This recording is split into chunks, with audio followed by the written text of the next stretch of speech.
Pasa.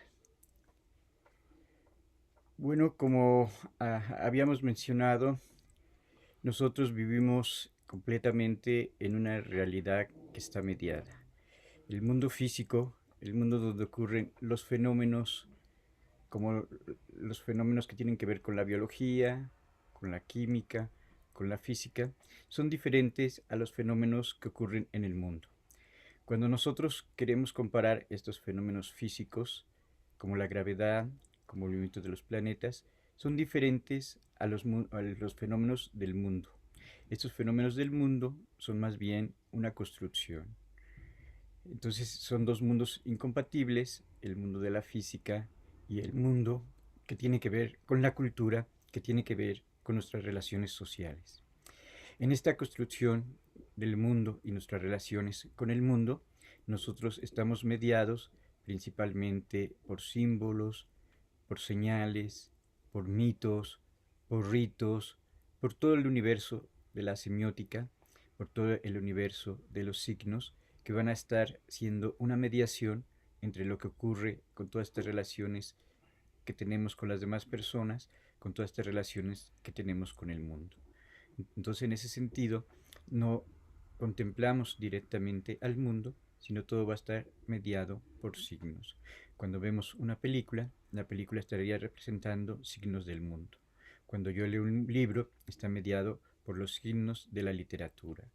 Los diferentes rituales están mediados por una cosmovisión de lo que sería el mundo. La palabra también sería una mediación con el mundo. Las palabras hacen referencia a las diferentes cosas, a los diferentes conceptos, pero no son la cosa en sí misma. Entonces siempre existe una mediación entre este pensamiento y lo que ocurre dentro del mundo. Vamos a ver un video acerca que habla de dos conceptos muy importantes, que sería el concepto de comunicación y el concepto de signo.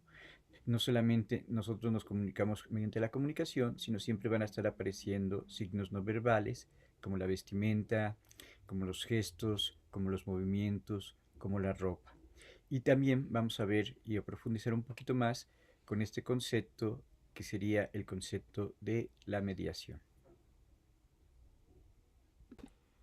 Que es esta clase sobre lo que es la cultura, lo que es la comunicación y cómo se involucra con la educación.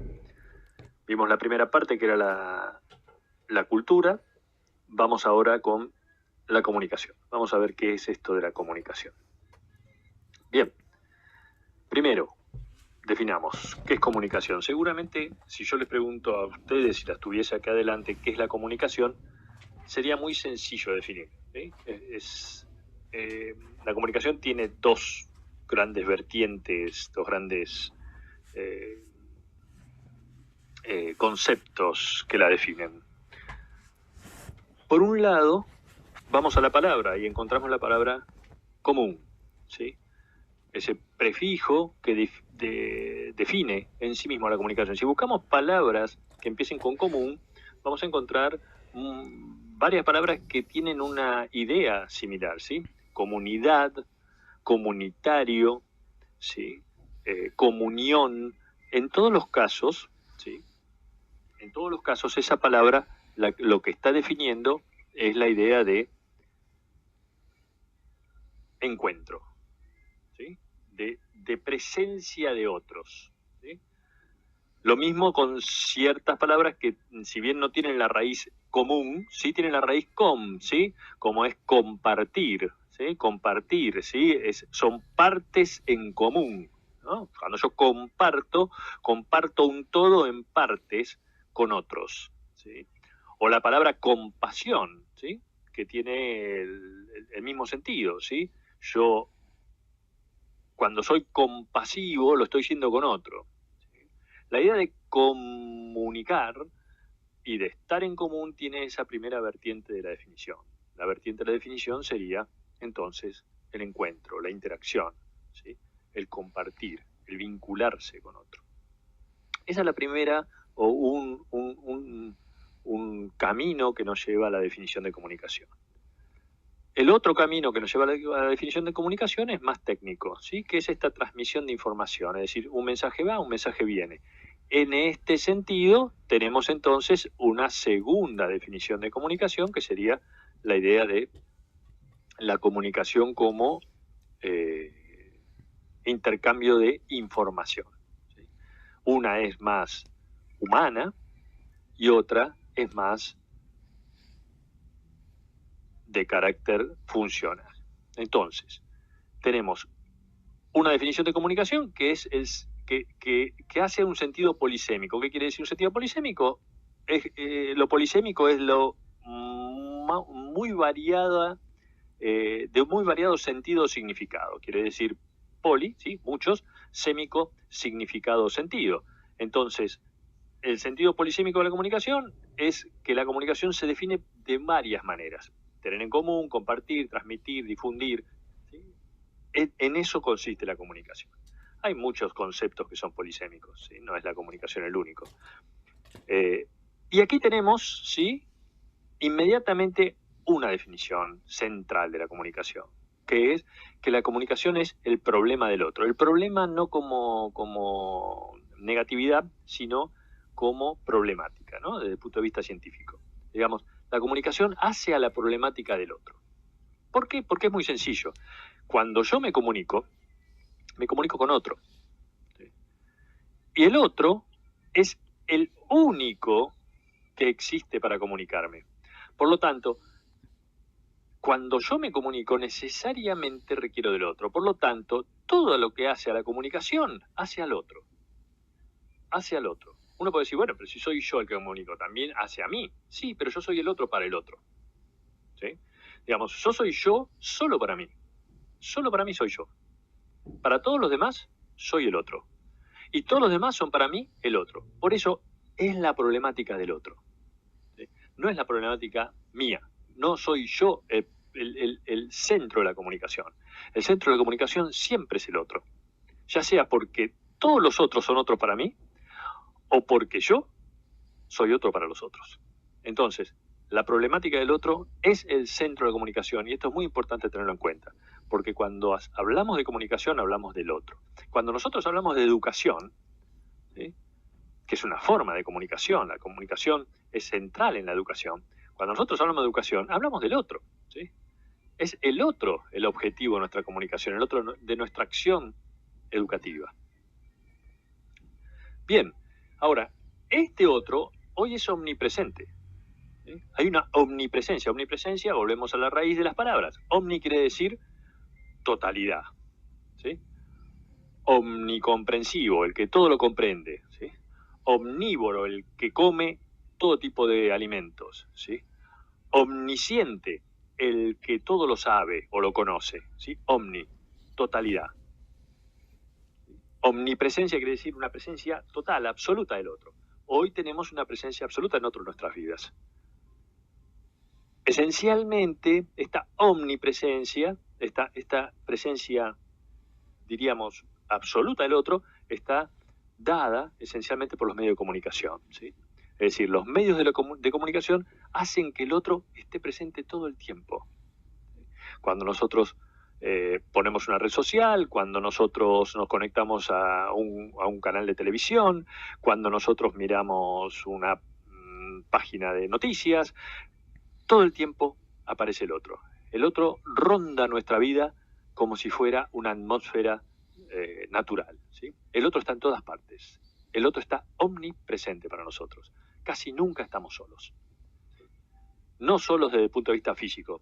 Solo desde el punto de vista físico podemos estar mucho. En este momento, muchos de nosotros podemos estar solos en este aislamiento producto de esta circunstancial pandemia que estamos atravesando. Ahora, esa ausencia de otro físico no significa una ausencia de otro real. ¿Sí? ¿Por qué? Porque el otro está omnipresente a nuestro alrededor, aun cuando nosotros estemos todos guardados en nuestras casas. Bien, una frase que puede resultar medio oscura, medio rara, ¿sí? No hay comunicación sin el fracaso de comunicar. ¿Qué significa esto? Bien, la pregunta sería, ¿es posible fracasar cuando uno comunica o siempre es exitosa la comunicación? La respuesta es bastante sencilla. Sí que se puede fracasar. no siempre la comunicación es exitosa. Bien, en eso lo tenemos claro. Pero entonces, ¿por qué se puede fracasar? Se puede fracasar porque entonces existen algunas herramientas y algunas estrategias para comunicar adecuadamente.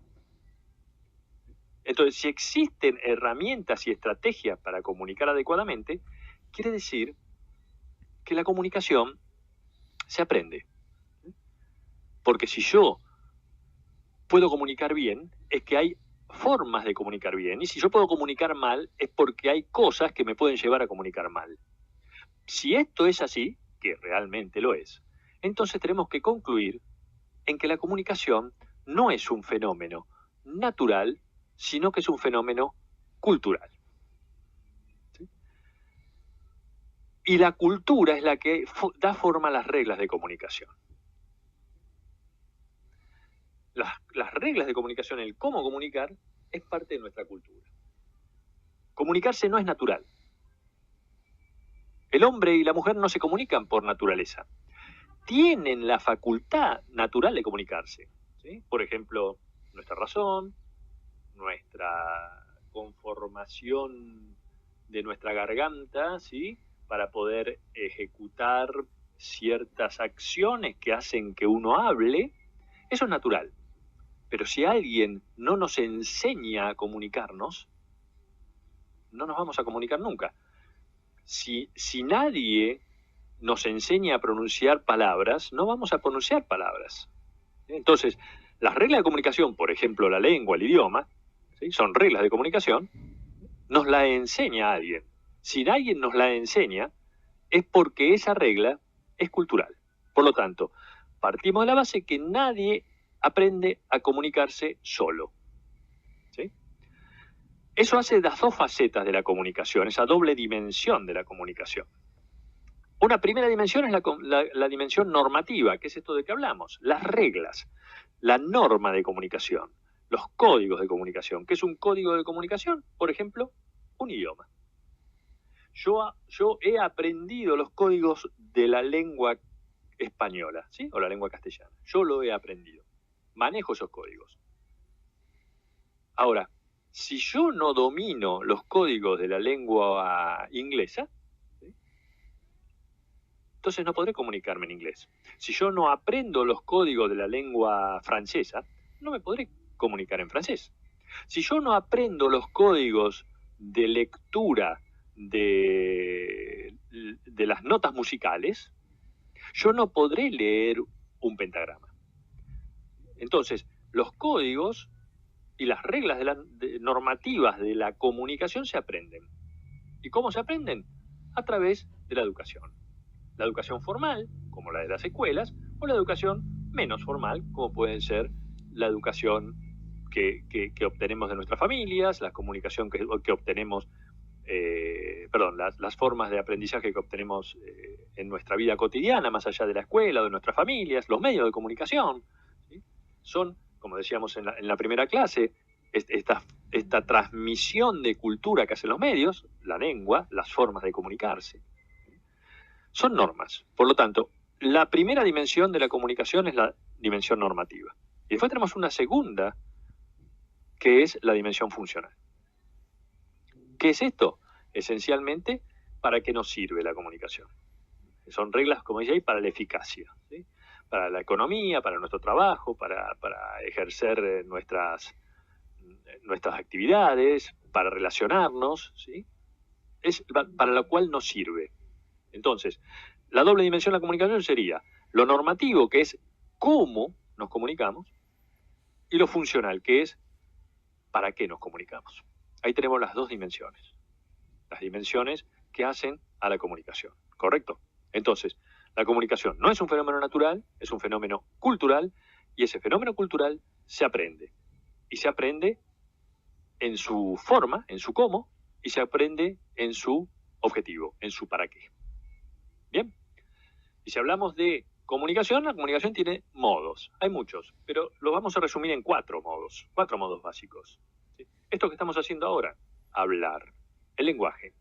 El lenguaje hablado es uno de los modos de la comunicación. Ahora, el lenguaje no solamente es hablado, ¿sí? El lenguaje también es escrito. Por lo tanto, el lenguaje escrito es otro modo de la comunicación, ¿sí? Que son, digamos, los modos básicos que aprende una persona. Cuando va a la escuela, ¿qué hace? Aprende a leer y a escribir, ¿sí? El lenguaje escrito. Cuando comienza su vida en su familia, aprende a hablar, el lenguaje hablado. Pero quizás el primer lenguaje, o uno de los primeros lenguajes que aprende, es otro lenguaje, que es el lenguaje de gestos, la gestualidad. Un niño, muy niño, un bebé, ¿sí?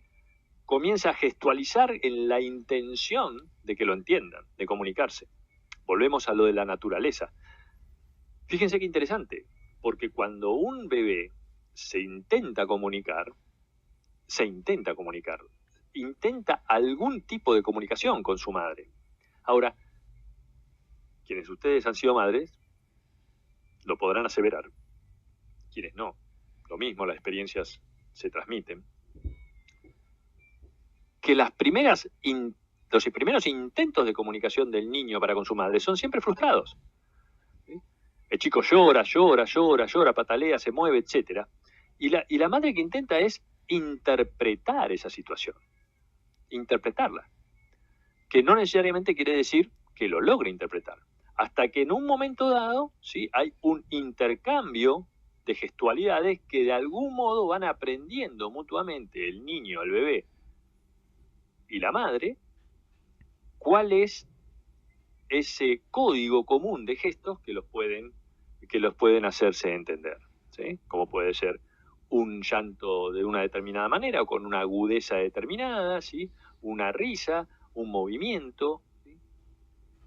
Todas gestualidades que se aprenden. Entonces, el lenguaje escrito, el lenguaje hablado, la gestualidad, y nos falta uno, que también es muy primario, ¿sí? Muy primario.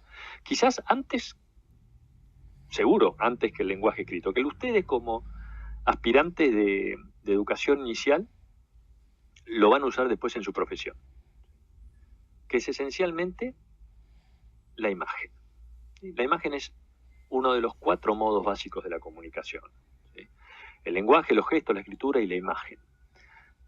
¿Por qué la imagen es uno de los más básicos? Porque una persona, cuando comienza a comunicarse, garabatea, hace dibujos. Y esas son formas de expresión, de intercambio, ¿sí? Ustedes van a trabajar mucho con la imagen y el dibujo, mucho, ¿sí? Y esos son modos de comunicación, ¿sí? También modos de comunicación culturalmente compartidos, ¿sí? Ahora, decíamos que la comunicación, ¿sí?, tiene un objetivo, se hace para algo. Siempre hay una intencionalidad en la comunicación. Nunca la comunicación es para nada, ¿no? Uno se comunica para algo, ya sea muy claramente para pedir algo, ¿eh? Cuando yo me sumo al colectivo y le digo al colectivero 18, ¿sí?, es para que me registre en su máquina y yo pueda poner mi tarjeta, ¿sí? Una intención. Esto que estamos haciendo ahora también tiene una intención, ¿sí? Yo estoy comunicándome con ustedes a través de la pantalla, a través de mi voz, y ustedes conmigo, escuchando y tratando de prestar atención a esto y tratando de relacionar con sus conocimientos, con la intención de enseñar y aprender. ¿Bien? Y yo estoy realizando unas estrategias con la intención de llegar a esos objetivos. Pero cualquier otro, ¿sí?, volvemos al caso del bebé y la madre, ¿sí? Cuando la madre le sonríe al bebé, ¿sí?, también tiene una intencionalidad. Y cuando ahora ya grandes, vos le sonreís a tu padre o a tu madre, también tiene una intencionalidad. Aunque sea algo circunstancial, aunque sea algo de cordialidad, pero todos los modos de la comunicación llevan a una intención, un objetivo. Un abrazo, ¿sí?, tiene una intencionalidad. Entonces, esas estrategias están dirigidas a afectar la conducta del otro. ¿Qué quiere decir afectarla? Hacer que el otro haga algo con su conducta. Que si yo digo cerrar la puerta, vaya y la cierre, por ejemplo. ¿Sí? Que si yo logro transmitir adecuadamente lo que estoy diciendo, ustedes comiencen a interiorizar conceptos de comunicación que antes desconocían. Afectó la conducta de ustedes, tienen otros conocimientos. O que si una madre le sonríe a su hijo le responda con una sonrisa. ¿Sí? Afectar la conducta del otro. Y en esa búsqueda entonces tenemos algunos objetivos, 3 básicos. ¿Sí? Anticiparnos a la conducta del otro. ¿Sí? Anticiparnos. Esto es muy común, lo hacemos de manera, llamémosle, inconsciente. ¿Sí? Nos anticipamos. Si yo quiero que, no sé, que un compañero de estudio cierre la puerta, ¿sí? Yo para lograrlo no voy a pegarle un grito desaforado, porque seguramente eso va a hacer que la otra persona lo malentienda y no y finalmente no haga lo que yo quiero, que es que cierre la puerta. Entonces, si yo le pido por favor, dulcemente o de manera agradable, seguramente lo voy a lograr. Eso es anticiparnos al otro. Modificar, bueno, esto, ¿no? Vamos, modificar lo que decíamos un poco antes, ¿no? Modificar la conducta del otro, hacer que haga algo que no estaba haciendo. Y finalmente el objetivo de interactuar, ¿sí? Que es esto que está presente en todos los humanos, ¿no? La necesidad de establecer una interacción. Bueno, en este esquema podemos hablar y lo podemos relacionar principalmente a la comunicación con el discurso. Entonces podemos decir que existe un discurso que es escrito, un discurso que es hablado, un discurso que tiene que ver con los gestos, un discurso que tiene que ver con lo visual o con lo audiovisual. Entonces serían diferentes tipos de discursos: el de los gestos, el de la escritura, el audiovisual y el hablado. La primera finalidad que va a tener cualquier discurso es que tiene una intencionalidad. Se define que este discurso tiene una intencionalidad porque quiere afectar a la estructura del otro. También, aparte de que tiene una intencionalidad, va a tener un qué y un cómo. O sea que tiene determinadas estrategias y determinados objetivos de cómo debe de convencer al otro. También en el caso del discurso, nosotros nos podemos anticipar a los pensamientos de nuestro receptor. También en el caso del discurso, lo que tratamos es modificar la conducta de quien nos está oyendo para que vote por un partido, para que compre, para que se eduque. Y la característica más importante que van a tener todos los diferentes tipos de discurso es una interacción. Siempre yo puedo estar cara a cara con la persona que le estoy diciendo el discurso, o puede ser en un tiempo posterior, ya sea espacial o temporalmente, cuando es un programa grabado de televisión, cuando es algo escrito en un periódico o cuando es una película, pero siempre, principalmente cuando es el caso de cara a cara, siempre va a existir una interacción. En el discurso va a ser fundamental la interacción que yo establezco con mi receptor, porque en esta relación que yo establezco en el momento que estoy interactuando, va a haber determinadas relaciones sociales, determinadas relaciones de poder, determinadas relaciones culturales, determinadas relaciones de género. Entonces aquí ya estamos viendo el funcionamiento de todos los diferentes tipos de discurso, que están ligados a intencionalidades, estrategias y objetivos determinados. Cuando yo quiero dar un discurso, pues primero tengo que pensar en todos estos factores que van a ser muy importantes para que mi discurso llegue a una buena finalidad. Fíjense ahora, volvemos al punto, en esta experiencia de aislamiento, cuánta de nuestra comunicación es meramente interactuar, ¿no? Es decir, no sé, asomarnos a la ventana y saludarnos con el vecino, ¿no? O mandar un emoticón en una red social para que el otro nos responda de algún modo. Es una necesidad de interacción que está presente todo el tiempo, ¿no?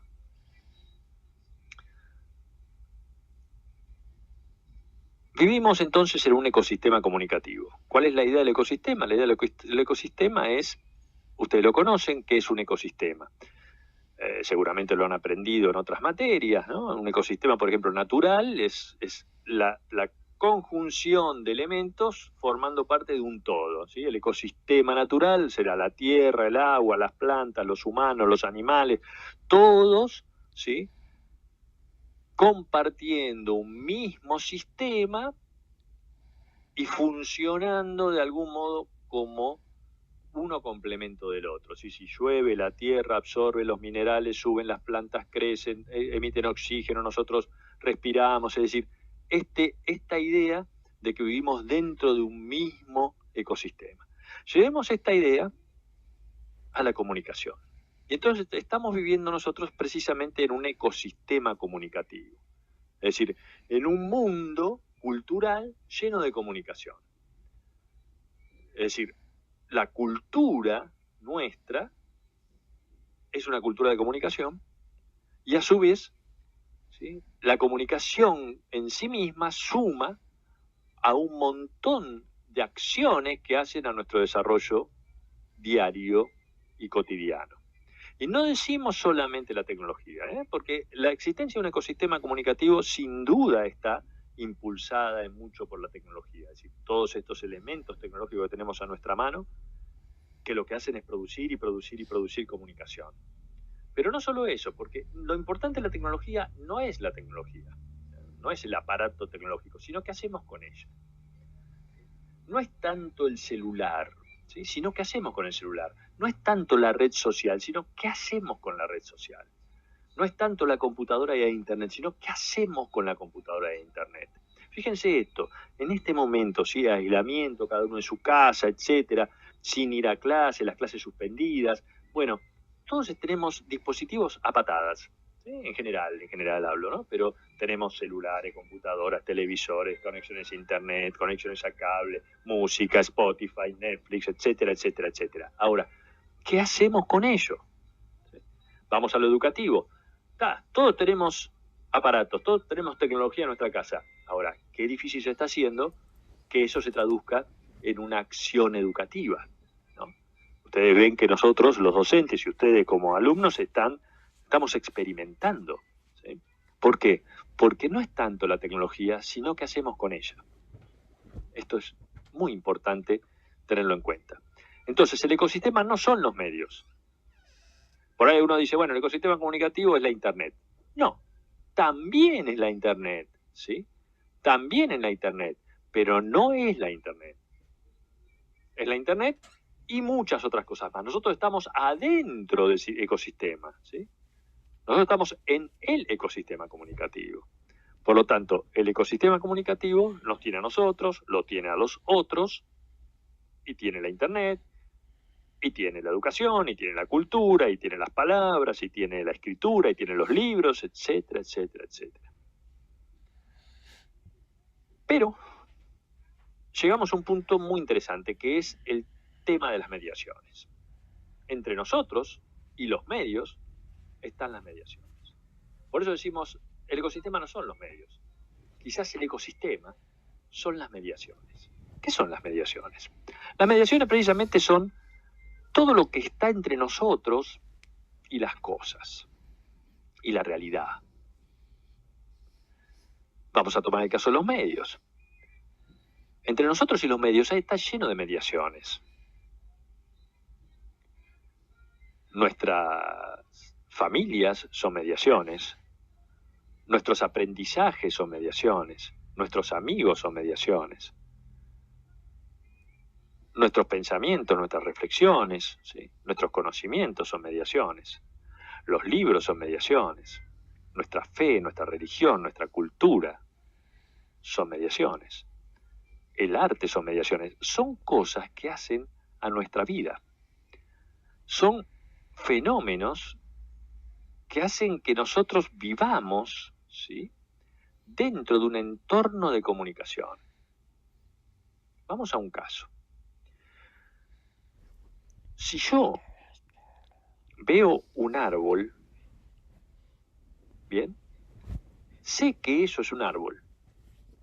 Ahora, para que yo en algún momento haya tenido finalmente la idea de que eso que está allí frente a mí, que tiene un tronco, que tiene hojas, que tiene ramas, que da sombra, que tiene raíces, que están enraizadas en la tierra, etcétera, etcétera, es un árbol, es porque alguien me dio entre esa cosa y yo.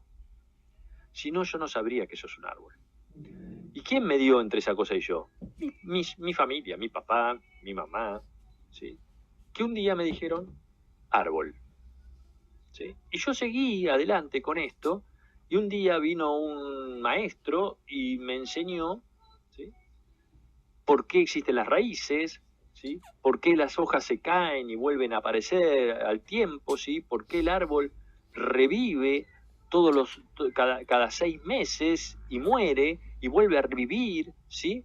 Y que ese árbol me permite a mí, ¿sí?, oxigenarme, que me da fresco, ¿sí?, en verano. Todo eso es fruto de la mediación. Si alguien o algo no hubiera mediado entre ese árbol y yo, eso para mí sería incomprensible, ¿sí? Por eso son tan importantes las mediaciones. Por ejemplo, si yo ahora salgo y veo pasar un bicho que no conozco, que no se parece nada a lo que yo conozco, no podré comprender qué es eso. Podré suponer que se parece, no sé, a un insecto, pero no sabré para qué es, de dónde viene, si es bueno, malo, regular, ¿sí?, qué nombre ponerle, etcétera, porque no habrá nada que medie entre eso y yo.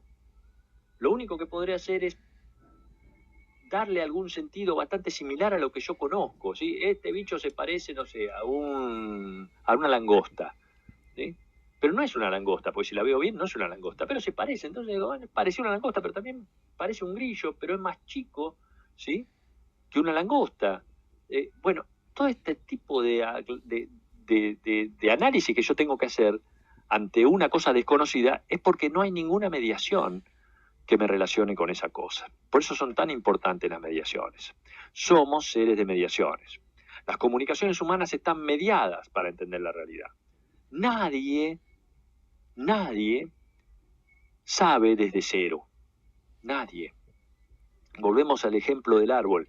Yo nunca me hubiera podido imaginar que eso era un árbol si nadie me hubiera dicho algo. Por lo tanto, yo no aprendí del árbol desde cero. Alguien ya sabía que eso era un árbol y me lo comunicó a mí. ¿Sí? Nada de lo que yo sé lo he aprendido desde cero. Puede ser que yo haga reflexiones y logre, por supuesto, elaborar mi propio pensamiento, pero esas reflexiones y esos pensamientos los hago en base a toda una serie de conocimientos mediados que yo he recibido previamente y que me permiten decir, bueno, si este árbol yo le corto una parte del tronco, voy a hacer que se caiga. Ok, por ahí eso logré elaborarlo con mi propio pensamiento. Pero yo logré elaborarlo por mi propio pensamiento porque sé que hay un árbol, sé que hay una sierra, sé que si yo lo corto a una cierta altura, el árbol por inercia va a empezar a torcerse y finalmente se va a partir. Pero eso yo no lo inventé, lo sé porque alguien me dio entre todos esos conocimientos y yo. Las mediaciones son entre cosas y objetos, entre cosas y personas, entre sujetos y objetos. Hay obviamente, decenas y centenares y miles de sujetos que median conmigo, ¿sí? Gente que aparece en la pantalla de televisión o gente que tengo desde que nací, como mi familia, ¿sí? O circunstanciales personajes como los docentes, median conmigo, o mis compañeros de trabajo, o mis compañeros de estudio, o mis amigos, etcétera, etcétera, etcétera. Gente que media conmigo todo el tiempo, entre lo que yo soy y la realidad. Cuando viene un amigo y me dice, mira, esto es así, así, así, lo que está haciendo es mediando entre una circunstancia y yo. ¿Sí? Cuando viene un amigo y me dice, mira, no te sientas mal por esta situación, bueno, esa situación está siendo mediada por mi amigo. ¿Sí? Y los objetos también median. ¿Sí? Obviamente que sí. Un libro media entre la realidad y yo. Una computadora media entre la realidad y yo. Un automóvil, un avión media entre la realidad y yo. ¿Sí? Si yo quiero viajar, obviamente hay un objeto que va a mediar en ese viaje, ¿sí? Y en esas circunstancias, una foto media entre la realidad y yo. Hay normas que median, ¿sí? Cuando a mí me dicen que yo tengo que dirigirme a otra persona con amabilidad, ¿sí?, y respeto, son normas que median entre la realidad y yo. Cuando a mí me dicen que no puedo conducir a contramano, es una norma que media entre la realidad y yo, porque si no yo diría, bueno, voy para allá, listo, doy la vuelta y voy para aquel lado, pero hay algo que me dice, no, mirá, vos no podés ir para aquel lado. porque es una norma urbanística que me dice que no tengo que circular a contramano. Las imágenes median entre la realidad y yo. ¿Sí? Una imagen, por ejemplo, de un sobre me referencia a un mensaje, por lo tanto ahí hay una imagen mediando la idea de mensaje, por ejemplo. Las escrituras, ¿sí? El texto media entre la realidad y yo, un libro. ¿Sí? Las clases sociales también, por supuesto. ¿Sí? Si yo pertenezco a una clase social adinerada, mi comprensión de las cosas va a ser distinta de que si yo pertenezco a una clase pobre. ¿Por qué? Porque mis experiencias y mi vida ha sido distinta, mi posición social me condiciona frente a muchas cosas. Es una mediación. Los rituales que yo hago, cosas que repito mágicamente, ¿sí? Buscando alguna respuesta de la realidad, ¿sí? son mediaciones. El culto, la fe, por supuesto, la religión es una mediación, e incluso la falta de fe también es una mediación, ¿no? Es decir, yo establezco pensamientos en base a mi fe o a mi falta de fe. El tiempo, ¿sí? El reloj, las horas, los días, los meses son mediaciones para mí, ¿sí? Si yo digo voy a estudiar para ser profesora de educación inicial, la primera mediación que se establece es tengo 4 años por delante. Y eso ya es una mediación para mí. Porque eso me definió, sí, lo voy a hacer el sacrificio, el esfuerzo y lo voy a lograr. O me dice, no, yo no estoy dispuesto a esperar 4 años, voy por otra cosa. Una mediación.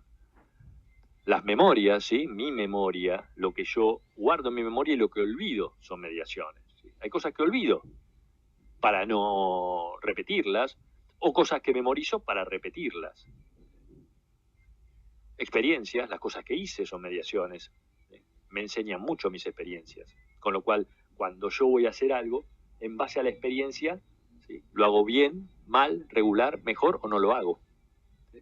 Mis esperanzas, mis anhelos, lo que yo busco, ¿sí? Mis expectativas, ¿sí? Mis gustos, las instituciones. La escuela es una mediación, la familia es una mediación, el trabajo es una mediación. Como ven, el mundo está lleno de mediaciones. Y eso forma parte de nuestra acción comunicativa. Formamos parte de una comunidad de interpretación. Volvemos a esa idea que manifesté antes. Nadie aprende desde cero. Nadie. Formamos parte de una comunidad de interpretación. Por eso, normalmente interpretamos las cosas y la realidad muy parecido a los que conforman nuestro círculo más cercano, ¿sí? Las familias suelen pensar y sentir de una misma manera. El grupo de amigos suele pensar y sentir de una misma manera. ¿Sí? Una comunidad, una sociedad suele pensar y sentir de la misma manera. ¿Sí? Por eso formamos parte de una comunidad de interpretación que nos media. Cuando nosotros pensamos en la solidaridad, ¿sí? Por ahí no pensamos de la misma manera en la solidaridad que lo puede pensar un japonés. Porque son distintas las comunidades de interpretación. Cuando nosotros pensamos en la amistad, posiblemente no pensemos de la misma manera en la amistad que la que puede pensar la cultura árabe. ¿Eh? ¿Por qué? Porque las comunidades de interpretación son distintas, o en el amor, ¿sí? O en el amor, o en la fidelidad, ¿sí? Quizás nuestra cultura piensa la fidelidad de una manera distinta a la que la puede pensar, no sé, la cultura caribeña, ¿sí? Digamos, las situaciones que hacen a nuestros vínculos de relación, más y menos cercanos, condicionan la interpretación de nuestras cosas. Nadie interpreta desde cero, nadie piensa desde cero. Somos seres humanos semióticos, lo de hombre obviamente genérico, ¿sí? Hombre, mujer. Somos humanos semióticos. Tenemos creencias, imágenes, gestos, música, brailes y esto de poder leer con las manos, espacio, arte, vestimentas, digamos, todo eso son símbolos, son elementos que hacen a la comprensión de la realidad, ¿sí? Por eso nuestra cabeza está llena de signos, nuestra cabeza está llena de significados, ¿sí? Cuando tenemos fe, cuando o no, ¿sí? Cuando vemos imágenes, gestos, cuando escuchamos música, cuando tocamos, cuando nos bailamos, cuando desarrollamos nuestro arte, cuando nos vestimos, ¿sí? Todo eso hace a un significado. Y generalmente eso está articulado por la palabra.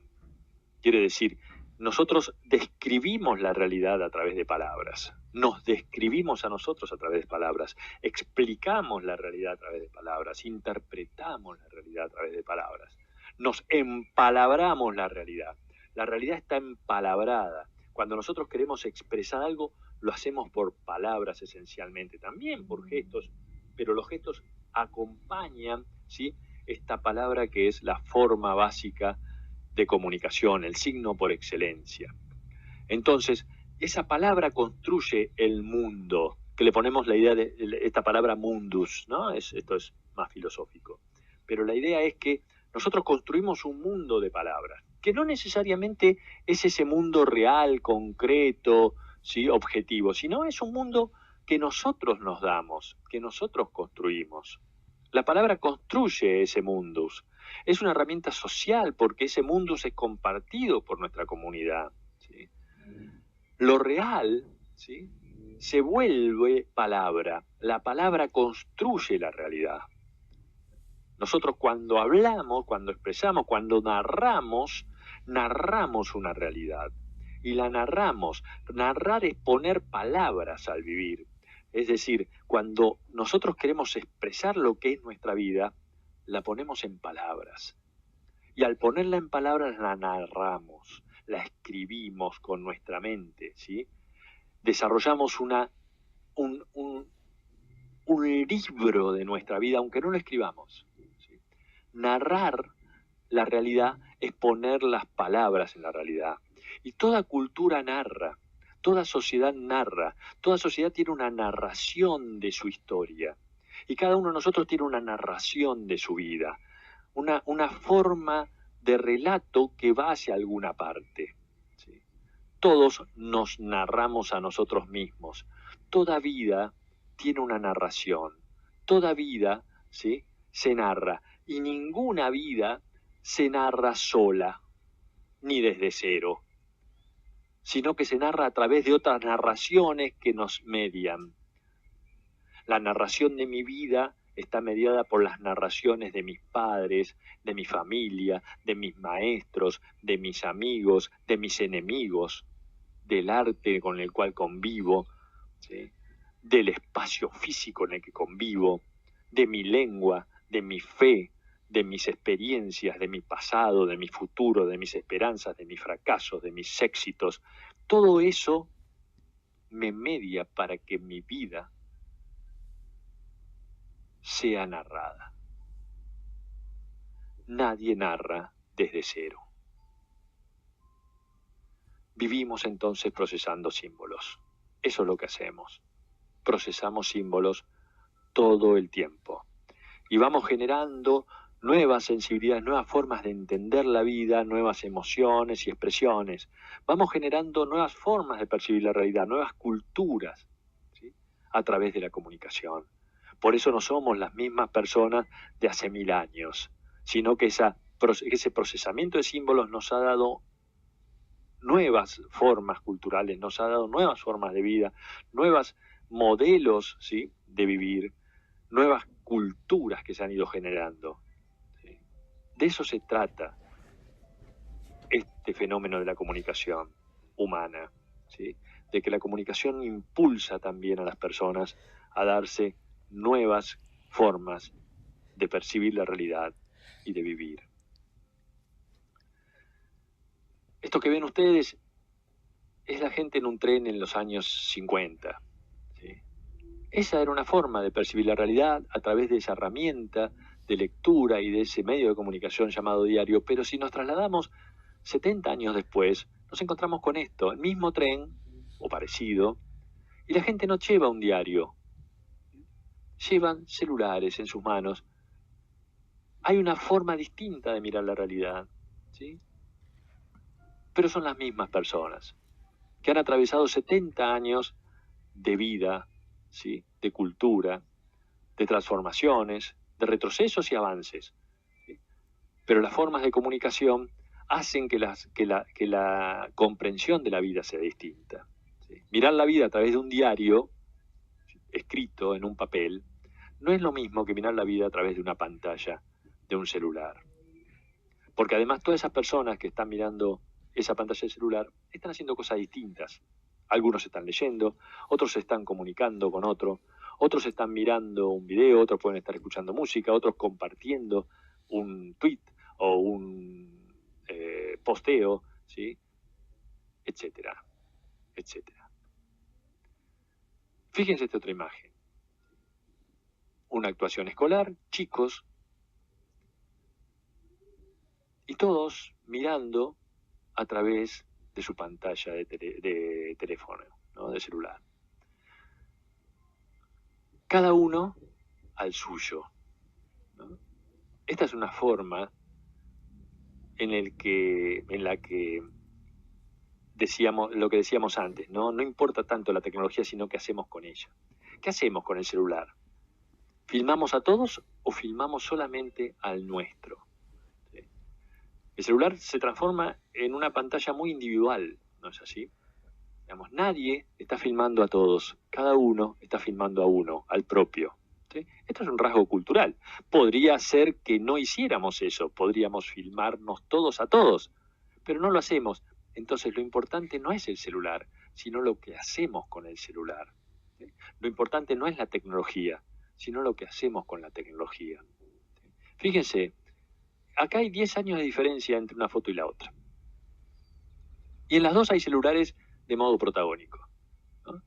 El protagonista de la foto es la misma persona, ¿sí? Hillary Clinton, candidata a presidenta en el 2006 y candidata a presidenta 10 años después.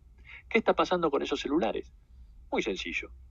En la primera imagen, la de 2006, los celulares le apuntan a ella. ¿Correcto? Están sacando fotos de Hillary Clinton.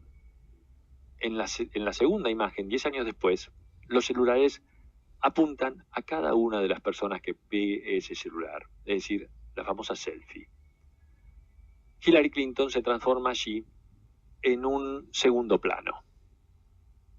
10 años, mismo dispositivo, pero diferentes actitudes frente al mismo dispositivo. Lo que ha cambiado es lo que hacemos con la tecnología. Nos hemos transformado más en individualismo, en protagonistas de nuestra propia vida en 10 años. Pasó de ser importante uno y otro. Fíjense que en el 2006 a Hillary Clinton le daban la mano, ¿sí? Aquí ahora, en 2016, está apartada. Lo importante es solamente la imagen. Esta es simplemente una frase de un sociólogo francés llamado Marc Augé. ¿Sí? Dice, la verdad es que la imagen no es lo único que ha cambiado. Tal vez sean las maneras de viajar, de mirar, de encontrarse lo que ha cambiado. Lo cual confirma la hipótesis según la cual la relación global de los seres humanos con lo real se modifica por el efecto de representaciones asociadas con la tecnología, con la globalización y con la aceleración de la historia. ¿Qué quiere decir Augé? Quiere decir que no es la imagen lo que ha cambiado esencialmente, sino el efecto de las representaciones asociadas con la tecnología. No es la tecnología, sino las representaciones asociadas con ella. ¿Qué quiere decir? Lo que nosotros pensamos de esas imágenes, lo que nosotros hacemos con esas imágenes, lo que nosotros hacemos con esas redes sociales, lo que nosotros hacemos con esa inmediatez que nos permite la tecnología de hoy. Eso es lo más importante. Volvemos al punto. No es la tecnología lo importante, es lo que hacemos con la tecnología lo más importante.